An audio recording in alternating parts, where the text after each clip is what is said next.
Father, can you just start off and talk to us a little bit about how this all began? How did the sickness, the illness start for you? Sure, it caught me off guard, to be quite honest. I was at the table of St. Gregory dinner at the end of March. I think it was like, I want to say March 28th on a Sunday night, and was fine at the dinner. And then towards the end of dinner, I just kind of felt like I got hit by a brick wall, like I was coming down with something. And but the dinner was over, so I got up and went outside, got in my car, and drove home. And I was actually supposed to meet with somebody here that night when I got back from the dinner, and I knocked on Father LaRue's door and told him, I said, hey, I got to go to bed. I think I'm getting the flu. I got to go lay down. So for the next 5 days or so, I really didn't eat anything. I mean, I was trying to get up each day and do some things, but was not feeling good at all. And then gradually each day I just kind of was going kind of downhill, not realizing how much I was going downhill. Until it was Monday of Holy Week, day of Chrism Mass. I wasn't going to go because I wasn't feeling good, because that was a whole week later. Father Sassy kind of came in my room. He said he was kind of concerned and about leaving me by myself. And then after that Mass was over, he had Dr. Fisher come over, who's his doc and my doc. And Dr. Fisher looked at me and said, you're going to the hospital right now. So I went. That was April 3rd. I went to St. E's that night at evening. And I don't really remember much of that first week in the hospital. My siblings were around. I'm fortunate to have siblings close by, and they've been with me kind of through this whole process. But they keep telling me things that I don't remember at all. So I had 5 surgeries in that first probably week, 10 days. First week, I guess. And was in St. E's for 3 weeks, and was pretty weak, but then they released me to go to Madonna for rehab. And so I spent just under 3 weeks at Madonna doing physical and occupational therapy to get to the point where I am now. And when you were at St. E's, when did the seriousness of what was happening really hit you? I didn't know until afterwards. And I'd have to say, like, I didn't realize, in fact, yesterday I went to see Dr. Fisher again. He said, you were probably a day or two away from dying. Yeah, maybe a day. And I had no idea that I was that sick. And it wasn't the flu at all. It was this infection that was kind of trying to take over my body. And so never suspected anything like that. Never really heard of anything like that. So wasn't even on my radar that could be something that was happening to me.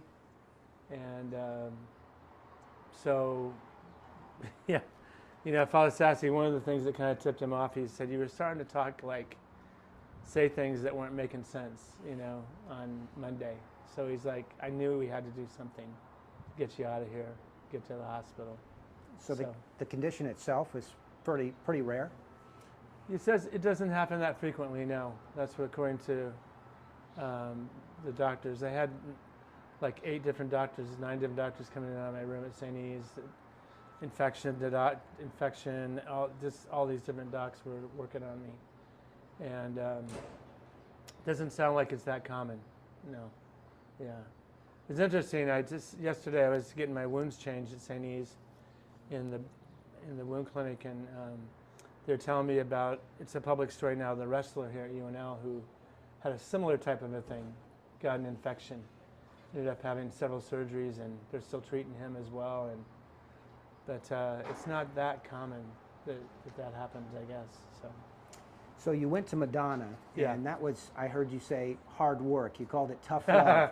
It was. I mean, they said, we're going to get you moving, which was awesome, and I wanted that. I wanted to get moving again. I wanted to get, back to my old self as much as I can. So my therapist that I had, Kathy, she was awesome. She said, Father, I just want to let you know I have a reputation for being one of the more difficult therapists here in the hospital. So she kind of pushed me, walking and doing stairs and working on the machines but that was all good. It's probably what I needed. So yeah. And now I'll be I haven't gone yet, but I'll be going. Actually, tomorrow I'm going for an assessment to do outpatient therapy at Madonna for the next month and a half, probably month and a half. Mm-hmm. So I'll be going like 3 days a week there. Yeah. Wow. So you've been a priest for, I think, 28 years. 28 years. How did your Catholic faith help you get through the last couple of months? I'm not sure what it would have been like if I hadn't had my faith.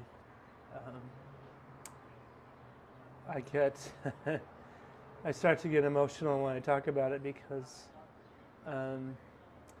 it changed everything in terms of my outlook, in terms of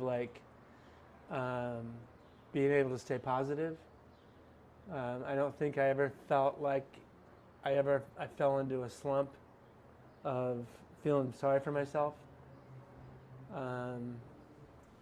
I looked at it, and I still do, as for whatever reason, God had me live through this experience.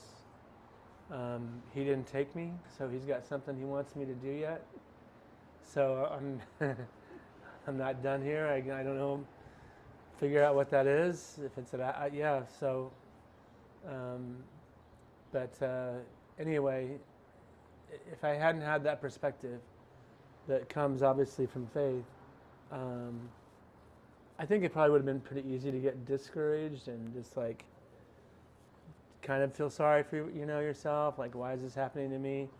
But I never felt like that. I mean, even one of the ophthalmologists that came to see me when they were telling me that they were going to remove my eye, he said, I don't understand you, Father. He's like, you don't seem to be super upset by it. And I said, well, it is what it is. What can I do about it? I mean, whether I feel sorry for myself or whether I don't, it's going to happen. So it doesn't really help to feel sorry for myself. I just have to make the best of it and keep trying to move forward each day, and with God's grace, that's what we all have to do, and that's what keeps me going. So, are there certain prayers or certain saints that you leaned on during that time? Oh yeah, well, probably.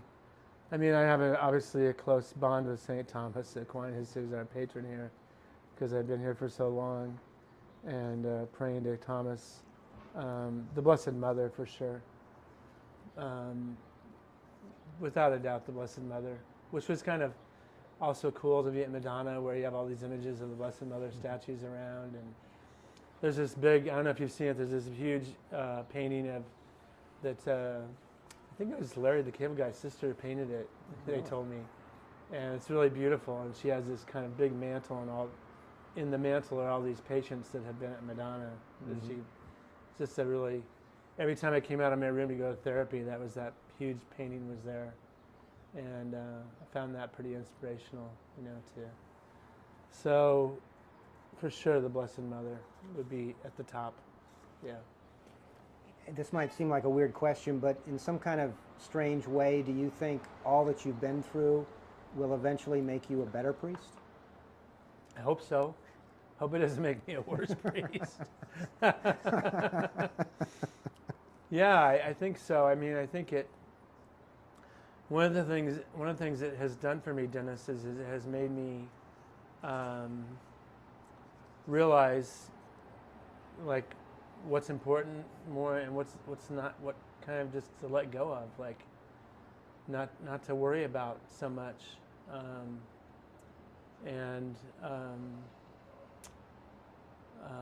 There's a lot of clarity has come through this experience about in that regard, to think about, well, that's, I was even at the time when I first got to the hospital, I said I wasn't, wasn't that I wasn't thinking about this place, which is you know, I've always gotten away for vacations and things. Never been gone for more than a week. 10 days at most on a vacation or a trip.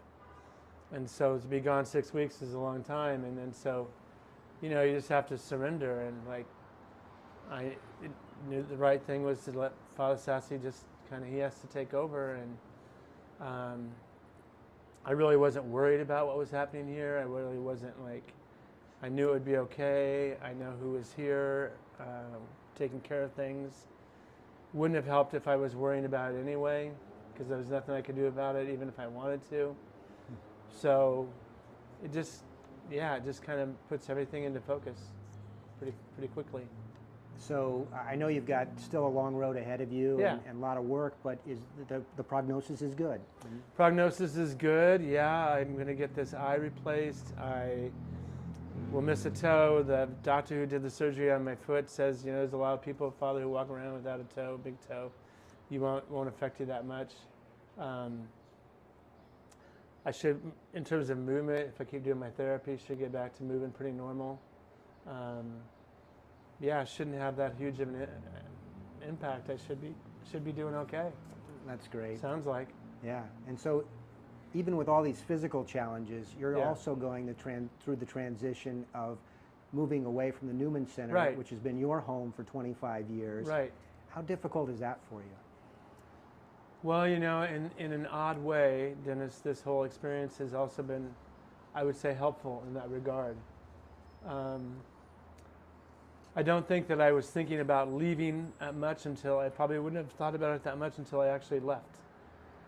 And I would have been moving and thinking about what I was missing and not what was going on here, and in kind of a maybe strange way, I think a good way, this whole experience has kind of helped me detach a little bit and prepare to move on to the next assignment. That God has something, He has another place, He has somewhere else He wants me to go, and He has another, you know, pastorate He wants me to take over, and He wants me to work with God's people in Ashland and Greenwood, and I'm looking forward to it, and I'm happy about it, and sure, this place has obviously been a huge part of my life.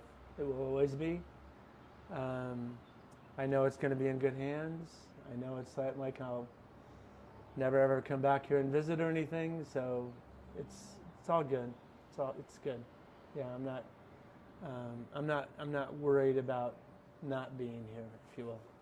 So after 25 years, what are the accomplishments or the memories that you're going to take away from the Newman Center?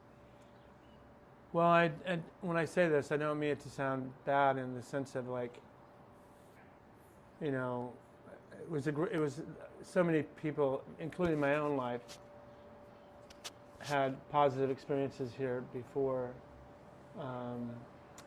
in college, but at the same time, it's a completely different place. Not only just physically it is, because there's nothing left of the building that was here when I came, and in terms of the community and the Newman Center community experience, it's also different as well. It's just changed, and I think, hopefully, you know, I think for the better. It's grown. There's a lot of students who are, you know, we always wish there were more students who are impacted by the ministry here, the apostolate. But I mean, that was the whole reason why we had to tear down the old building and build new, was just because we had all these students who were coming and we didn't have room for them for Sunday Mass. So we had to do something to, I mean, these are stories you don't ever read about in the paper about young people. You read about bad things all the time. But to say, yeah, these people that are trying to come to Mass on Sunday and the church is too crowded for them all to fit. I mean, that's as we used to say in our campaign, it's a great story to have, great story to be told. So, and just, I think our partnership with Focus has changed the way the ministry here works, in terms of, we have a lot of students that are actually doing peer-to-peer ministry with the missionaries and reaching out to their peers, and that's a different focus than it was when I came. That didn't exist at the time. And that is, it's really inspiring to see young people who are students still, who are leading their peers in Bible studies and walking with them, and it's just pretty powerful to see those kinds of examples and witnesses from our young people who are here. So, yeah. Along those same lines, we hear the stories about how this generation is drifting away from the Catholic Church. Right, exactly. Have you seen a change in the past 10, 20 years? Or are college students still the same when it comes to the Catholic faith? Have they changed? Well, the culture has changed, that's for sure. And that has impacted them. There's no doubt about that. But in terms of who they are as people and what they long for, no, I don't think they've changed. Has the culture made it more difficult for them to find what they're looking for or really searching for in their hearts? Yes, it has to some degree. But all the more reason why we need to be present to them and show them there's another way than what the culture is telling them there is, because they get miserable pretty fast if they don't have God, or they don't have, if God's not present in their life. They can make some pretty bad choices pretty fast that lead to heartache and tough days for them. So we obviously want to try to do our best to get them on the right path, to be able to understand that their life is going to be better if God is present to them, if they accept Him in their life and His presence in their life, that they're going to be much better off. But it is more of a challenge, there's no doubt, because there's a lot of clamoring voices, if you will, trying to get their attention. And just like, the crazy things of like with drugs and fentanyl, and like we didn't have any of those things when I started here, like seeing, young people who died suddenly because of overdoses like that. And I mean, drugs existed and everything, but it's just changed so dramatically and not for the better, to be quite honest. To be able to be present to them in their lives is, it has to be a very intentional effort to do that, because otherwise they're not going to come necessarily just knocking at our door. We have to go encounter them on campus and brush shoulders with them in any way we can, and try to win them to Christ. Yeah. So being around young people as you are you optimistic about the future of the church? I am. I mean, being here, I can't help but be optimistic because of what I see every day. I know overall in the big picture, there's a lot of people who aren't very optimistic. But I always go back to, talking about how Jesus started with 12, and He didn't win the masses over immediately. And you talk about how Christianity spread. And when I see, some people might say, well, what we're doing here is like a little, a drop in the ocean. But what I see is young people who leave here and go to their parishes and go to different places, and they're having a positive impact in wherever they go in terms of like building up the kingdom and the life of the church, and they're committed and they're impacting other people's lives, their peers, and drawing others closer to Christ. And that's the way it happens. There's no other way it happens. There's no secret like formula to have mass conversions. It's all this what we call incarnational evangelization. It has to work through relationships, and that's how people come to the faith. And that's how Jesus worked with the apostles. It's how Christianity has worked through the centuries, and it's how is going to continue to work today. But if you don't have people who are committed to doing that, and who are then it's going to shrivel up and kind of die, right? Mhm. But seeing, young people here get like, sorry, the, this is, we call this living downtown. Seeing young people get excited about what has happened to them in their encounter with Christ, to the point that they want to give that to somebody else. They're like, how could you not be positive about that? Or how could you not be encouraged by that? Mm-hmm. And you could talk to Father Sassi, any other priests who've been here with me. We get to see that just pretty much on a daily basis. Mm-hmm. So it's hard not to be optimistic from that perspective. Do you have any words of wisdom for Father Ryan Kaup, who's going to be taking your place? Father Kaup was a student here when I first came pretty early on, and he understands everything about the mission of the Newman Center. He has worked with young people already throughout his priesthood. I have no doubt that he'll do a great job here, and he'll be very present to the students. I know that as well. So when I heard he was coming, I was very pleased about that, and obviously wish him well. But I just encourage him to persevere each day. There's some days that are harder than others, of course, but I think he knows that walking into it, and he knows that there's everywhere you go, there's going to be challenging days and good days, and allow the good graces that you see, Father, to carry you through, because he'll encounter a lot of positive, great things in his time here. I know he will with students. And what's your message to the parishioners at Ashland and Greenwood? What can you tell them about their new pastor, and what can they expect? Well, here we go, you guys. We're going to keep trying to do our best to build up that parish and make it a shining light on a hill, in that little village of Ashland and Greenwood, and let the truth of Catholicism and the faith be a beacon in those communities. That's what obviously my goal is as I move there, and try to bring the people in those parish communities together even more, and draw other people in, and looking forward to getting to work, and going after it. And I know some people there already, and so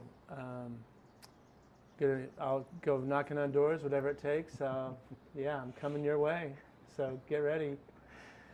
Father Matya, so many people are praying for you. We wish you all the best in your recovery, and thank you so much for your... I've felt the prayers, obviously, of so many people, and it's been very, very obvious that there's been a lot of people praying, and I'm so, so grateful for that, and know that that's played a huge part in my getting through this as well, and my recovery. So very grateful for all the prayers.